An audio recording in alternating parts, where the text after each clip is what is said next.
weeks ago, my dad passed away after being sick for a really long time.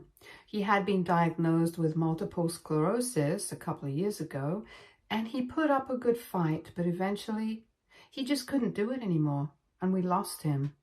It was a huge blow to me emotionally because I was a lot closer to my dad than my mom. I, 18, male, did not know how to feel, and I was just beginning to cope with my grief when my mother decided that she was going to kick me out of the house so she could move her boyfriend in with her. Within the span of 1 week, I lost my dad, and I also found out that my mother had been having an affair with a co-worker all along. I don't know if my dad knew about it, but honestly, it doesn't even make a difference. I was disgusted when she brought home her boyfriend just 4 days after my dad's passing, and we had a huge fight after he left. She told me that this affair had been going on for a really long time, pretty much ever since my dad had been diagnosed, and I did not know how it was to have a sick partner, so I had no idea how difficult it was for her. Which is why I had no right to judge her for finding love elsewhere. She claimed that she knew that she was going to lose her husband at one point, so in her opinion, there was nothing wrong with what she was doing. It was quite pathetic of her, and I told her so. The next day, I paid for it because she told me that I had to leave and she didn't want any filth from the past in her home anymore. And she wasn't just referring to me. She and her boyfriend had started packing a bunch of stuff from my dad's room in the morning, and by the time I woke up, there were a bunch of boxes in the front yard, and my mother told me that where I was going, I could either take the boxes with me, or I could leave them there so they could burn it. But either way, it was all going out of their house, and they gave me a couple of hours to pack all my stuff so I could leave. I decided to utilize my time packing my belongings instead of arguing with them, because judging by my mother's behavior, she was too far gone. I did not want to put down my dignity by speaking to her. We had pretty much stopped getting along a couple of months before my dad passed away, because she had been fighting a lot with him, and I did not think it was right to keep arguing with him about petty things and be so horrible to him, especially when we knew that he was not going to make it. And after I found out about the affair, I had lost all respect for her, so I was quite glad to be leaving. I made a few phone calls, and after some time, my girlfriend told me that she could speak to her parents and let me stay with them for a couple of weeks until I get back on my feet and make some other arrangements. I am very grateful for that, since I've been living with them ever since my mother kicked me out, and they've been very kind. Especially my girlfriend, since we've only been dating for 3 months and she really didn't need to do this, but I'm very thankful for her. Anyway, on the day that I left, along with my own belongings, I also took the boxes that my mother had thrown out, which were full of my dad's belongings. I figured that I definitely could not let them burn it, since that would mean losing the last bit of whatever my father had left behind. It ended up with my room being extremely cramped because of all the stuff that was in there, but it was worth it. For the past couple of days, I had been avoiding even looking at those boxes, let alone going through them. The reason for that was quite simple. It reminded me too much of my dad, and I was just not ready to go through it. I knew that it would end up with me crying on the floor because I missed him so much already. So I had been avoiding it like the plague. But 2 days ago, I made up my mind that I was going to go through some of the boxes no matter how hard it was. And I got incredibly lucky because the first box that I picked was full of documents and paperwork from my dad's room. Before he was moved to the hospital in the last few weeks of his life, he was working out of his room in the house since he was in no shape to go out every day. My father was working as a tax consultant in a huge firm, so there was a lot of paperwork about that, and I didn't understand most of it, so I just kept it aside. I kind of made my way to the bottom of the boxes, and there I found a blue manila file with my name on it, and that was it. And what I found in there is going to finish my mom, and I'm here for it. On going through the contents of that folder, I found out that my dad actually had left a will, and my mother probably had no idea. Or maybe she did and just wasn't telling the lawyer. Not just the will, I also found a bunch of other documents, including the deed to the house, which said that it did not belong to both my parents, but only to my father. After reading the will, I realized that my dad had left the house and all the money that had remained in his account to me. My mother had received his car, which was a big deal because my dad drove a pretty nice car, and the ownership of their vacation home. I realized that my mother had absolutely no right to kick me out of the house because it did not even belong to her anymore, or at any point in time. First, it belonged to my father, and now it belongs to me. So far, my dad's lawyer had told me that his assets were going to remain frozen until the court had come up with a way to decide how his assets were going to be divided. However, after I found those documents, I called him up immediately and told him what I had found. So I invited him to my girlfriend's house and asked him if it would be possible for me to move back into my own house because my dad clearly stated in the will that the house belonged to me, not my mother. And he told me that I was definitely free to do that if I wanted to, because my mother had to kick me out in the first place. At least not without proper notice. That was all that I needed to know. He could deal with the execution of the will, but I was going to deal with the situation with my mom. I called her up immediately afterwards, and I told her that I had found out about the will that my father had left. He had stated that the house was going to be left to me, and so was all the money in his bank account. She was silent for a couple of minutes and said that it did not matter to her. But I told her that now that the tables had turned, I wanted her to leave the premises because the house had never really belonged to her. Neither had she ever done anything to earn it. She had been horrible to my dad, and now she was being horrible to me. So I told her that I wanted her out by the end of this week, and that's when she started groveling. To be honest, I had actually expected her to start arguing with me because that's how she has always been, argumentative and nasty to everyone around her. Instead, she started begging me not to say anything or do anything because she had convinced her boyfriend to move in with her by telling him that she would handle everything for him.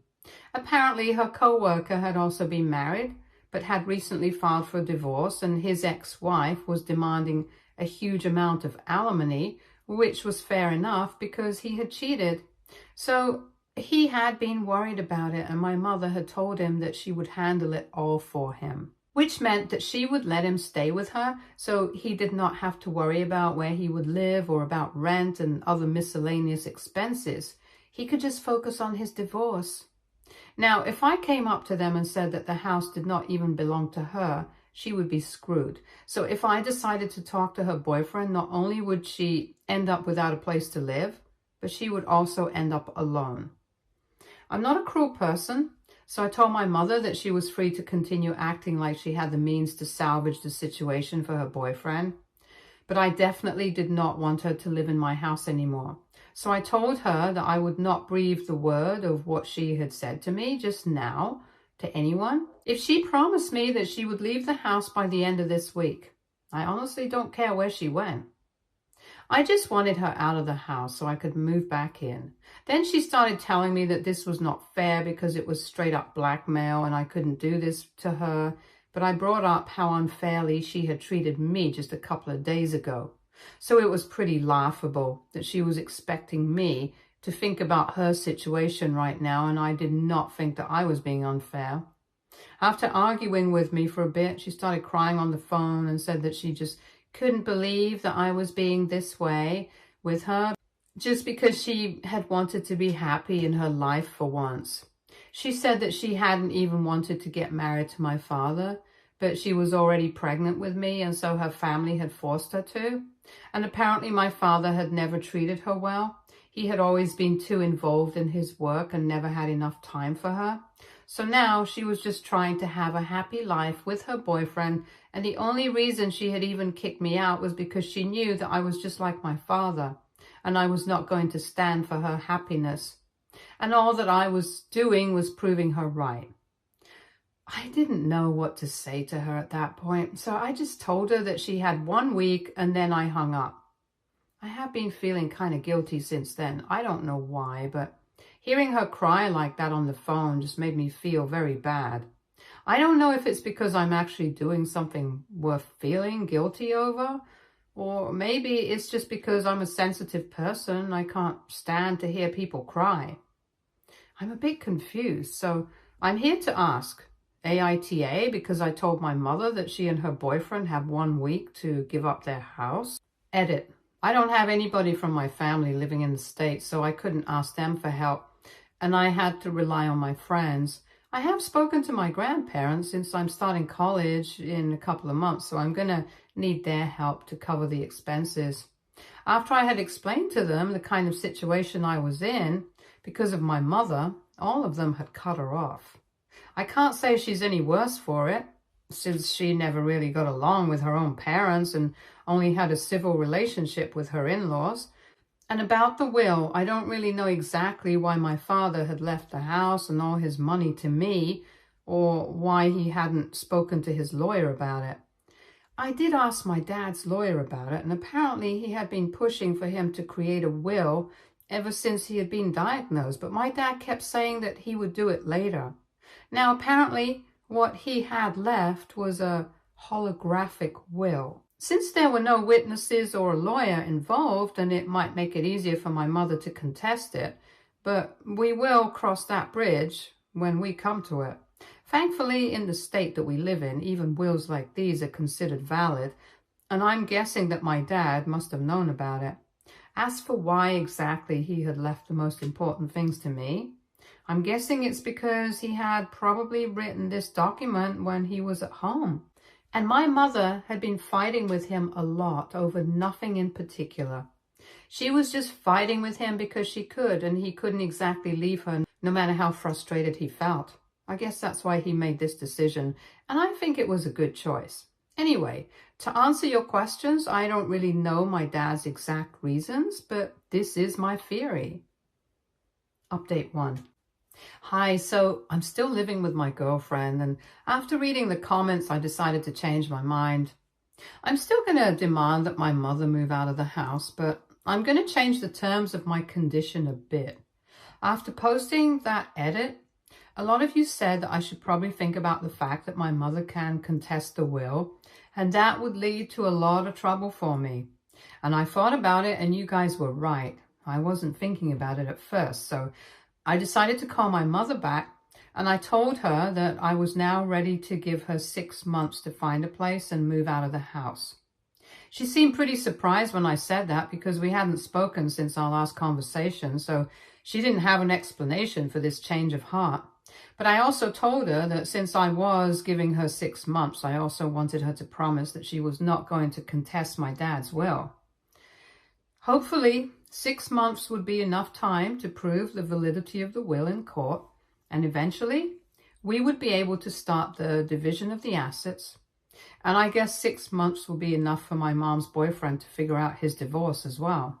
Personally, I would have much rather preferred to cause a lot of trouble for my mother and ask her to leave within a week and make sure that she felt just as awful as I had. But well, needs must. Right now, it's more important for me not to act rashly because that would only lead to trouble for me and not her. She has told me that she's going to think about it before agreeing to anything, and well, let's see what she says. Update 2.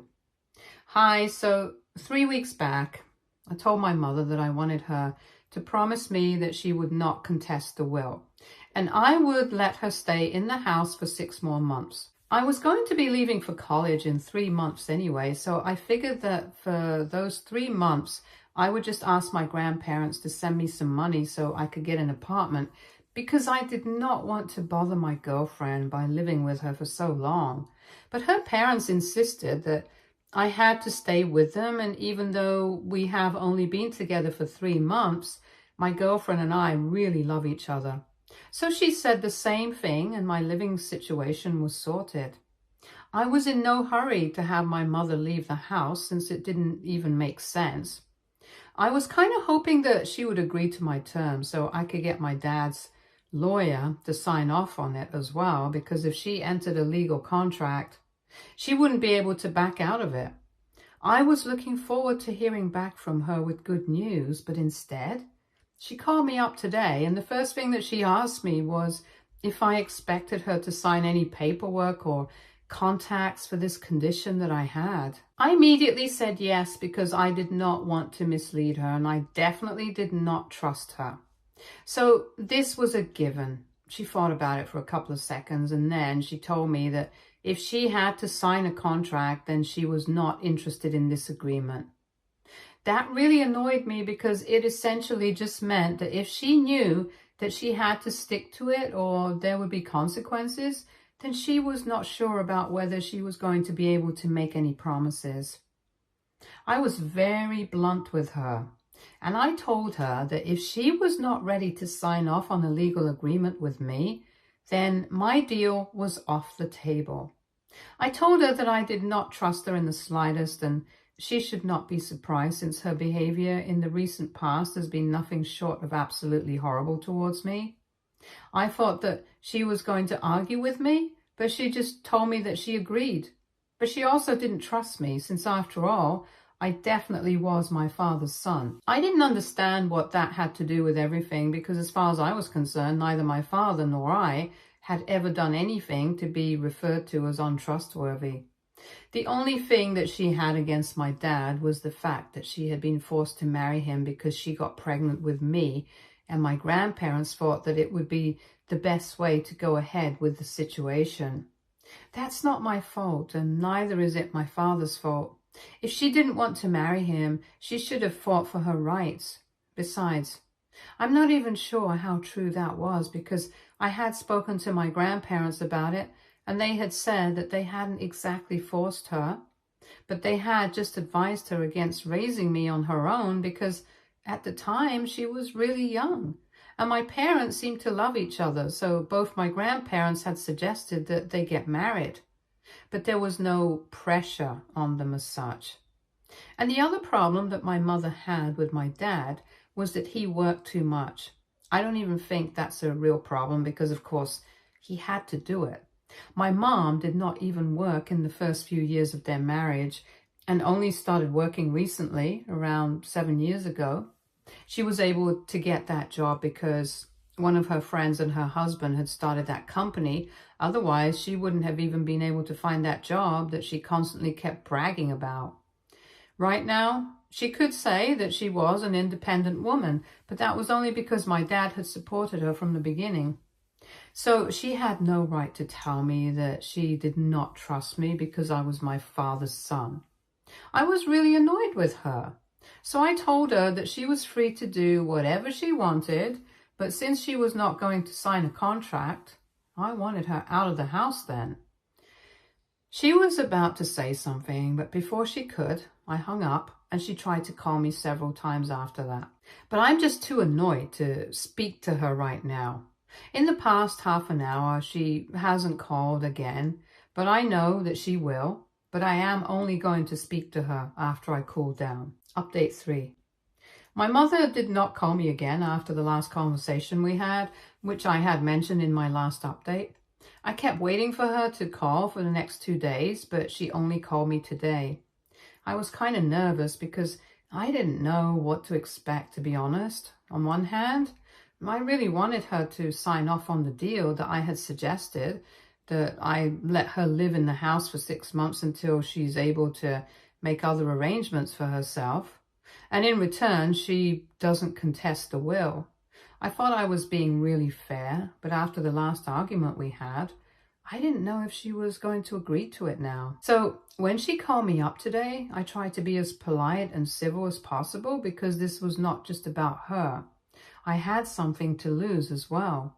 I had been hoping for good news, but unfortunately, As soon as I picked up the phone, she told me that she had made her decision and she had decided she was not going to sign any contract. Instead, she was definitely going to be contesting the will, and she even spoke to a lawyer regarding it as well. I was taken aback because that obviously meant that she was not going to be living in the house anymore since it belonged to me. And I told her that if she was going to contest it, it meant that she was no longer going to live in my house anymore. I thought that it would bring her back to her senses, but she just told me that I had no right to take her out because so far, the will hasn't even been approved as valid. And she had a point, but it also meant that she had no right to kick me out either, since we are in a bit of a gray area right now. So I told her that we were probably just going to have to all live together until the probate was over. Obviously, that idea made her really uncomfortable, and after a couple of seconds, she told me that she was going to find a place to live, but she was going to take her own sweet time because I had no right to tell her what to do. Once again, I told her that she was free to take as much time as she wanted, but I was going to move back in by the end of this week. Then she started yelling at me and said that I was being a complete nuisance and she had done absolutely nothing to deserve this kind of harassment that I was putting her through. I almost did a spit take at that point because my harassing her was the biggest joke of the century. Anyway, she just kept trying to yell at me, but I just hung up because I didn't think we had anything more to talk about. She has made her decision and I don't think I can influence it anymore, so I'm going to do whatever I think is the right thing to do. And she can't stop me either. And she just has a measly, stupid boyfriend who's going through a divorce himself. So I don't think he's going to be any help to her. Whereas I have the rest of my family and even my girlfriend and my friends on my side. In fact, I think I'm going to tell him the truth about my mother because I think I have held back for long enough. But now, since she has made up her mind, I have decided to be an inconvenience, I don't think that's the reason for me to keep this secret anymore. Update 4. I did it. I told my mom's boyfriend the truth about the situation with the house. I don't think he had any idea so far. I don't know how, since he was living with my mother, and this is a pretty big deal to be hiding from your boyfriend. Besides, she was in touch with me, and I'm sure he would have had questions about it. But I guess she's really good at hiding secrets, and I shouldn't be surprised since she hid her affair really well for a couple of years. It was not very difficult to find a way to contact him. I just had to look him up on Facebook, and once I had him, I sent him a message along with the proof. I also told him exactly why I was telling him the truth right now when I hadn't done so for the last couple of weeks, since I was trying to negotiate with my mother. But she had made it very clear that she was not interested. So I felt like he had the right to know what the truth was. I sent that message 2 days back, and today I finally heard back from my mother. I was expecting some outburst of the sort, but I didn't think it would come so late. Anyway, she tried to call me in the morning, but just to frustrate her, I decided to block her. Then I proceeded to block her on social media as well. Eventually, with no other way to reach me, she decided to create a false email account and send me a message from that address. She told me that she hoped I was happy now since I had created a bunch of drama between her and her boyfriend for no reason, and he had decided to leave her and go back to his wife to try and work things out. And he was blaming her for the entire situation, which he's right about, so I don't even understand what she's mad about. Anyway, it was a really long message about how she was going to make sure that I paid for this heavily, and all I could think of was that she could bring it on. Truth be told, she doesn't scare me anymore. I've already lost whatever I had to lose, and now there's only one way to go, and that's up. So I'm really looking forward to the court case. Update 5. Hi guys, so I haven't updated you guys on what has been happening in my life for the past year, and I think it's about time that I do so. Like I said, I was looking forward to the court case, so my mother did actually end up contesting the will and the case went to court. My dad's lawyer and I decided to fight as hard as we could, and long story short, after 8 long months, we were finally able to get a verdict in our favor. The will was definitely valid and it was going to be upheld. This happened 2 months ago and I'm still really happy about it. She had to give up the house and we don't have any contact with her anymore. So I don't know what she's up to, but I'm glad that she got her karma. Even her own parents are not in touch with her anymore. So I'm pretty sure that she can't be leading a happy life right now. My neighbors told me that the day she left, her boyfriend had come to help her out. So I'm guessing that maybe they're back together again, because I'm pretty sure that no self-respecting woman would take back a man who had cheated. So I'm sure that the guy's wife had rejected him and he had to come crawling back to my mother to patch things up. And my mother, being the person she is, had gladly taken him back. Honestly, I'm glad that they're back together because they deserve each other. I'm pretty sure my dad's there smiling at me from heaven because I've proven myself to be his son, resilient and strong and always standing for the right thing. I'm in college right now, about to start my second year. My grandparents are supporting me financially for now, and they're going to do so until I have a job. So I'm very grateful for them. I know a lot of you want to know what's going on with my girlfriend. She's also in college and we meet on the weekends every time. We are even planning a short getaway, just the two of us, this weekend. So we're still going pretty strong and we plan on taking this forward since we are pretty serious about each other. Right now, life is pretty peaceful and I'm very happy that I'm at this stage because getting here was the hard part. After this, everything seems like a piece